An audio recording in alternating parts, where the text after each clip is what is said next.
पहले तो मैं आपको अपना इंट्रोडक्शन दे दूँ कि मैंने हिंदी से एमए किया है, संस्कृत से भी एमए किया है। ये फैमिली मेंबर ही आपको प्रोत्साहित करते हैं नीचा दिखाकर। इस समय बोर्ड एग्ज़ाम आने वाले हैं, फिर भी ये है कि आजकल के बच्चे तब भी संतुष्ट नहीं हैं। तो अलंकार की परिभाषा याद होना बहुत ज़रूरी है। जब एक शब्द की आवृत्ति बार बार होती है, मतलब जब कोई भी चीज़, कोई भी शब्द पे ध्यान दीजिएगा, जब एक शब्द बार बार आता है, ठीक।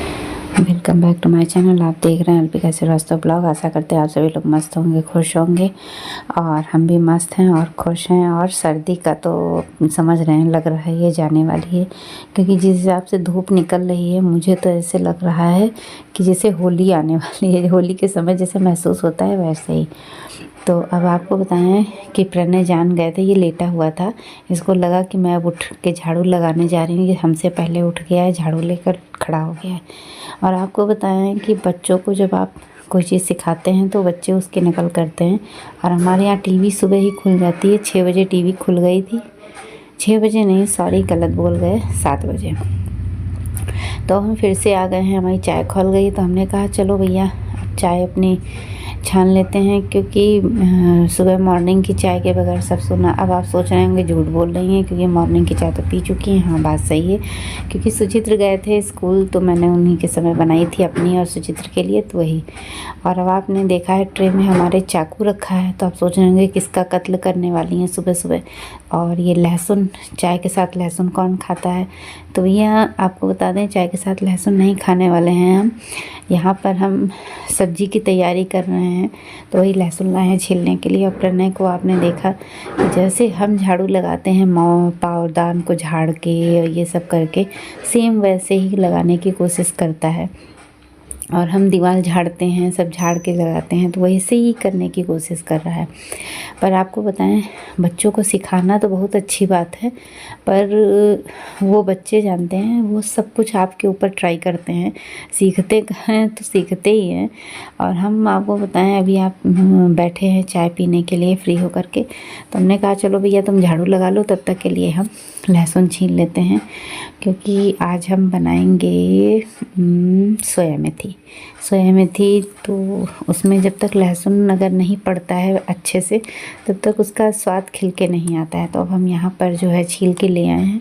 पहले लहसुन का कत्ल करेंगे, जो मैंने काटना शुरू कर दिया है। बड़े बड़े जितने हैं टुकड़े उनको काट लेंगे, छोटा बड़ा रहने देंगे। उसके बाद में हरा मिर्चा, उसको काटेंगे। और आपको बता दें, सोया मेथी का साग हम लहसुन और हरे मिर्ची से ही फ्राई करते हैं, छौंकते हैं। तो वही हमारा चल रहा है। फिर उसके बाद में भैया इतना कत्ल करने के बाद में भी मेरा पेट नहीं भरा, तो हम ले आए आलू। हमने कहा इनको क्यों छोड़ें, चलो तुम्हारी भी शुरू कर दें। तो पहले मैंने इनको विधिवत बड़े आराम से नहलाया। नहलाने के बाद में इनका जो भी था अपना छील दिया है। छीलने के बाद में फिर से इनकी धुलाई कर दी है। और ठंडी पानी में आलू कह रहे हैं मत नहलाओ, पर क्या करें, मुझे मजबूरी है, अगर नहीं नहलाएंगे ना, इतनी मिट्टी लगा के रखे हैं, तो नहला दिया है। अब आलू की कटाई हो गई है, ये सब कट गया है। सोया मेथी आप देख रहे हैं कि कौन सी चलनी में रखा है। अभी हम कढ़ाई को गैस पे चढ़ाए हैं, इसको जलने के लिए छोड़ दिया। तो अब चेक कर रहे हैं तेल जलना शुरू हुआ कि नहीं। तो हमारा तेल जल गया है, जो लहसुन को डाल। आज हम सुबह से सबको काटने और जलाने के लिए तैयार बैठे हैं, तो एक एक चीज़ें काट रहे हैं, फिर उनको जला रहे हैं। तो हम प्याज को जला के चेक कर रहे हैं। प्याज जल गया तो मैंने साग डाल दिया, साग डालने के बाद आलू डाल दिया। अब इन सबको भी जलाने की कोशिश में लगे हुए हैं। और इसके बाद में स्वाद की कमी लगी मुझे, तो मैंने नमक डाल दिया। और आपको पता है बिना नमक के सारा स्वाद बेकार। चाहे जितना टेस्टी खाना आप बना लें, अगर उसमें नमक नहीं है तो समझ जाइए सब बेकार। तो उसके बाद में हम शुरू हो गए आटा चालने के लिए। तो चलने की स्पीड आप देख के समझ गए होंगे कि कोई एक्सप्रेस ट्रेन जा रही है। अब कहाँ से कहाँ जा रही है ये तो नहीं बता सकते हैं, पर मुझे लगा कि ये तो कहीं और जाएगी, पर ये तो कूड़े के पॉलीथीन में गई। अब इतना काटने पीटने और जलाने के बाद में कुटाई करना बाकी रह गया था, तो मैंने ये रहा आटे की कुटाई शुरू कर दी। तो इनको कूटने पीटने के बाद में मुझे संतुष्टि मिल गई, तो किनारे दबा के रख दिया ढक के। हमने कहा चुपचाप बैठ के आराम करो। अब इनको आराम करके छोड़ के सब्जी की अभी भी कुटाई बाकी थी, तो इनको भी कूटना पीसना बचा था, वो भी कूट पिट गए। अब हम आ गए दीवान पे। तो अब आपको बताएं, सुचित्र जाने के बाद में ये देखे तौलिया बिस्तर पे पड़ी। ये हर घर की प्रॉब्लम है जो क्या बताएं नहीं दूर हो सकती है। अब एक जगह का पहले बेड ही सही करना होता था, अब तो दीवान भी सही करना पड़ता है, क्योंकि यहाँ पर सुचित्र और इनके पापा लेटते हैं। तो अब बिस्तर यहाँ का रजाई सही करते हैं, अभी फिर उसके बाद में बेड सही करेंगे। तो ये सब करने के बाद में प्रणय हमारे पीछे लगे हुए हैं। इनका झाड़ू है कि प्रणय है, और ये रहा मेरा बिस्तर चकाचक हो गया है। तो अब ये देखिए, जब मैंने झाड़ू स्टार्ट किया चटाई झाड़ के, तो प्रणय फिर स्टार्ट हो गए अपनी झाड़ू लेकर। तो हम क्या बताएं आपको, इस तरीके से। अभी आप देखेंगे कैमरा मेरा थोड़ा पास में है, क्योंकि स्टैंड भी छोटा है और ऊपर से जगह कम है, तो पूरा नहीं आ पा रहा है, आधा शरीर आ रहा है। तो यहाँ से प्रणय हटने का नाम नहीं ले रहे हैं। मैं बार बार इसको हटा रही हूँ, बच्चा हट जाओ, आगे लगाओ जाके, पर ये हटने का नाम नहीं ले रहा है। हम समय समय पर बच्चों को हर चीज़ की जानकारी देते रहते हैं। यहाँ पर प्रणय को बार बार कह रहे हैं, बेटा झाड़ू में झाड़ू नहीं लड़ाते हैं, लड़ाई होती है तुम मानते नहीं हो। पर ये है कि अपनी जिद पे अड़ा हुआ है कि ये अपना वही काम करेगा जो मुझे नहीं करना पसंद है। पर क्या कर सकते हैं, फिर भी हमने इसको धक्का दे के हटाया, तब जाके हटा, और वहाँ पर जाकर रो रहा है। रोने के बाद में क्या किया, इसने कैमरा उठाया, और उठा करके मैंने कैमरा पहले सेट किया एक जगह पे। हमने कहा चलो पूरा शायद दिखेगा, पर क्या बताएं कि प्रणय जो है अपनी आदत से बाज नहीं आए, और हम जो है उसके बाद में ये फिर कैमरा की तरफ झाड़ू लेके आ गया कि मैं कैमरा के सामने खड़ा हो जाऊंगा। पर उसके बाद में क्या किया, इसने इतनी गुस्सा इसको और ज़्यादा आ गई, तो इसने उठाया कैमरा, और कैमरा ला करके यहाँ रख दिया। बच्चे तो बच्चे ही होते हैं ना, अपनी हरकतों से बाज नहीं आते। उसके बाद मटकता हुआ चला गया। फिर मैंने कैमरा सेट किया कि भैया चलो अच्छा ठीक से मान जाए, पर देख ही रहे हैं आप, हम आगे पीछे पीछे और ये आगे आगे लगा हुआ है। क्योंकि ये मैं जिद्दी, ये जिद्दी, दो जिद्दी एक साथ मिलकर के काम कर रहे हैं इसी वजह से। क्योंकि ना मैं मान रही हूँ कि क्योंकि मेरा भी टाइम हो रहा है इनके ऑफिस जाने का, जल्दी से अगर सब काम नहीं करेंगे और ये अपना। और अब हम किचन में आ गए हैं, झाड़ पोंछना शुरू कर दिया है।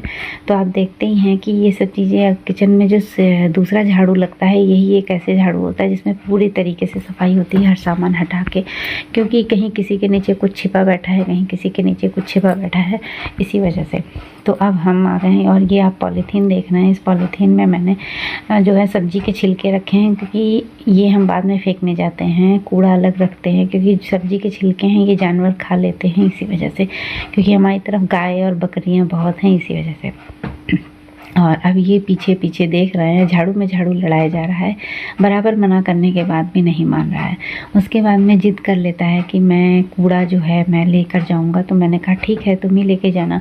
और उसमें भी पॉलीथीन की चॉइस हो रही है कि कौन सी पॉलीथीन पकड़ेगा। ये देख रहा था कि जो पॉलीथीन सबसे ज़्यादा साफ़ सुथरी है वही पॉलीथीन जो है लेकर चलेगा। उसके बाद में हम दोनों लोग जो है माँ बेटे की सवारी एक साथ चल दी कूड़ा डालने के लिए। तो गाड़ी वाला आया, घर से कचरा निकाल, हमारी गाड़ी निकल ली घर से। और इतना सब कुछ करने के बाद भी हमारा मन नहीं भरा, तो हम किचन में आ गए। अब भैया जो है पराठा बनाने जा रहे हैं। और आपको पता है आज हमारे यहाँ सोया मेथी का साग बना है, तो इसके साथ में पराठा ज़्यादातर लोगों को पसंद आता है, शायद मुझे भी पसंद है। और मैं इनके यहाँ मेरे यहाँ इनके पापा को भी पसंद है प्रणय के। तो मैंने पराठा बना लिया है। और आपको बताएं कि इतना इस समय हमारे घर पराठा बहुत कम बनता है। पराठा और पूड़ी बहुत कम बनाते हैं, क्योंकि जितना कम खाओ ऑयली उतना ही बढ़िया है। क्योंकि ये रिफाइंड है, ये सब चीज़ें नहीं सही हैं। तो ज़्यादातर तो हम देसी घी में पराठे बनाते हैं, पर मेरे यहाँ देसी घी इस समय ख़त्म हो गया है। बात ये है ना कि देसी घी हमारा घर ही का है। जाड़े में इसलिए ख़त्म हो जाता है जल्दी, क्योंकि तहरी बनती है, और तहरी और बाटी चोखा में हमारे यहाँ देसी घी का यूज़ ज़्यादा होता है।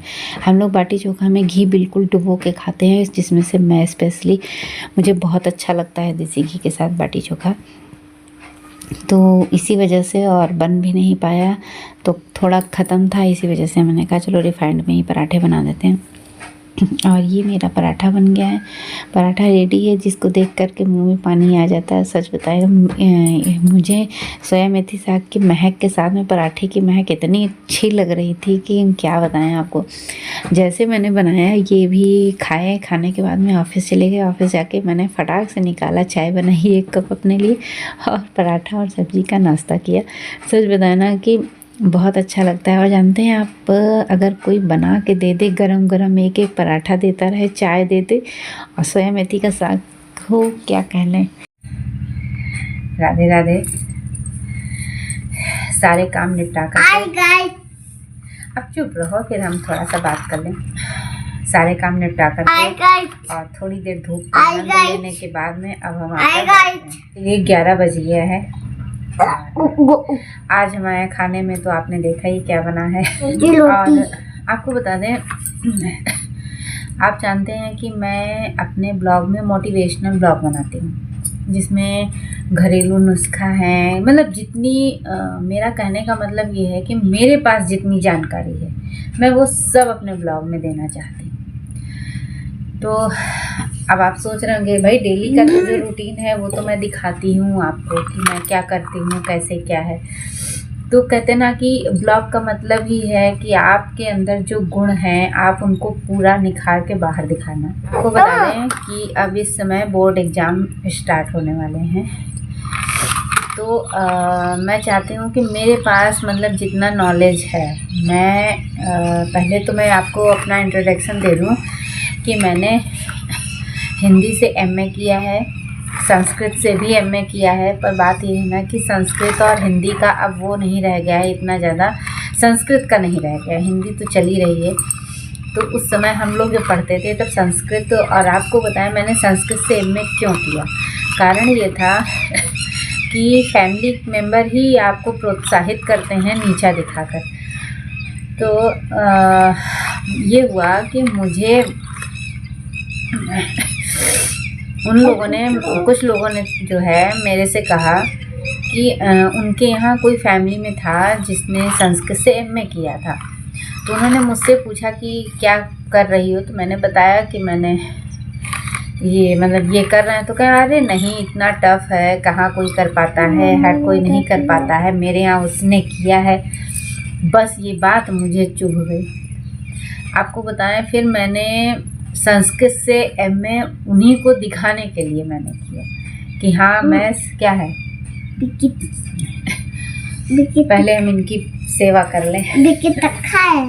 लो, अब इसके बाद मांगना नहीं, खाना खाओ। फिर हम बता दिए हैं। मम्मा और लाओगी तुम? अब नहीं लाएंगे, पैसे कहाँ मेरे पास रखे और लाओगी तुम? जैसे लग रहा है मेरे पास पैसे बढ़ते जा रहे हैं।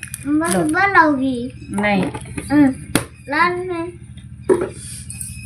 तो अब आपको बताएं तो हाँ यही चीज़ें, और संस्कृत और हिंदी दोनों से मैंने किया। तो मैंने टीचिंग भी की है, बहुत सालों तक मैंने पढ़ाया। तो पहले तो मैं इंटर तक मैं पढ़ाती थी, जिसमें संस्कृत, हिंदी तो 10th तक ही पढ़ाया है मैंने, पर संस्कृत हम इंटर तक पढ़ाते थे। तो मैं चाहती हूँ कि इस समय बोर्ड एग्ज़ाम आने वाले हैं। अब तो पढ़ाई का पूरा रूटीन चेंज हो गया है। जब से मैंने पढ़ाई छोड़ी, अब की पढ़ाई मुझे नहीं समझ में आती है बहुत, अब कुछ रह नहीं गया पढ़ाई में। फिर भी ये है कि आजकल के बच्चे तब भी संतुष्ट नहीं हैं। हिंदी में बहुत सारी चीज़ें हैं जिसमें आप बहुत अच्छे से कंप्लीट कर सकते हैं। छोटी छोटी चीज़ें हैं जिसमें आप पूरे में पूरे, हिंदी एक ऐसा सब्जेक्ट है जिसमें आप पूरे नंबर नहीं मिलते हैं। अब का तो हम कह भी नहीं सकते, कुछ पहले नहीं मिलते थे। और ये होता था ना, जो हिंदी में फेल वो उसको मतलब वो पास ही नहीं माना जाता था। और तो सब किसी तरीके से गेस मार्क ला करके या कुछ तकनीकों से पास हो जाते थे, पर हिंदी का कोई वो नहीं था। तो अब आपको बताएं, छोटी छोटी सी चीज़ें हैं, जैसे अलंकार हैं, मुहावरे हैं, और उसमें अलंकार हैं। तो अलंकार में अब तो डिवाइड हो गया है कि 9th में ये सिलेबस है, 10th में ये है, फर्स्ट ईयर में ये है, तो डिवाइड हो गया। पहले जितने थे सारे आते थे, अब तो ये हो गया 2 से 3 आते हैं। उसमें मुझे ये आइडिया नहीं है कि इस समय कौन से चल रहे हैं। तो सबसे पहले तो आप जैसे अलंकार हैं, तो अलंकार की परिभाषा याद होना बहुत ज़रूरी है। अब मुझे ये नहीं मालूम है कि 10th में कौन से अलंकार आएंगे, ये तो मुझे नहीं, जैसे यमक अलंकार, अनुप्रास अलंकार, रूपक अलंकार, उत्प्रेक्षा, श्लेष, ये सारे अलंकार हैं। अब मुझे इतना नहीं पता है कि क्या आएगा क्या नहीं, क्योंकि अब इस समय मेरे यहाँ कोई है भी नहीं पढ़ने वाला जो मैं बता सकूं। तो जैसे कि यमक अलंकार है, तो यमक अलंकार में आप जब एक शब्द की आवृत्ति का मतलब समझते हैं कि बार बार का, जब एक शब्द की आवृत्ति बार बार होती है, मतलब जब कोई भी चीज़, कोई भी शब्द पे ध्यान दीजिएगा, जब एक शब्द बार बार आता है, ठीक है, तो वहाँ पर यमक अलंकार होता है। जैसे उदाहरण के तौर पे कनक कनकते 100 गुनी मादकता अधिकाय, या पाए बौराए जन, या खाए बौराए। तो यहाँ पर एक कनक का अर्थ है सोना, एक कनक का अर्थ है धतूरा। तो सोना, अगर कोई सोना पा जाता है तो क्या होता है ना कि बौरा जाता है ना। जब आपको कोई भी चीज़ एकदम से मिल जाए और उसकी परिस्थिति से ज़्यादा मिल जाए तो क्या होता है, वो बौरा जाता है, उसका माइंड काम करना बंद कर देता है। और एक धतूरा, अगर आप धतूरा खा लीजिए तो उसके बाद में आपका माइंड काम करना बंद कर देगा, बौरा जाएंगे। तो यहाँ पर यमक अलंकार का यही उदाहरण है और यही परिभाषा है। तो आज के ब्लॉग में मैंने एक ही अलंकार का दिया, अगर आप लोग कमेंट करेंगे तो अच्छी बात है, तो मुझे भी पसंद आएगा कि हाँ चलिए आपको हमारे ब्लॉग में कुछ चीज़ें मिल रही हैं। और कमेंट करके ज़रूर बताइएगा, रख दो, कमेंट करके ज़रूर बताइएगा कि आपको इस टाइप के ब्लॉग पसंद आ रहे हैं कि नहीं। भाई देखिए, पढ़ाई तो सभी करते हैं, ऐसा नहीं है कि कुछ लोगों ने एजुकेशन से रिलेटेड वीडियो बनाए रखी हैं, मेरी जानकारी देने का आपको कोई मतलब नहीं है।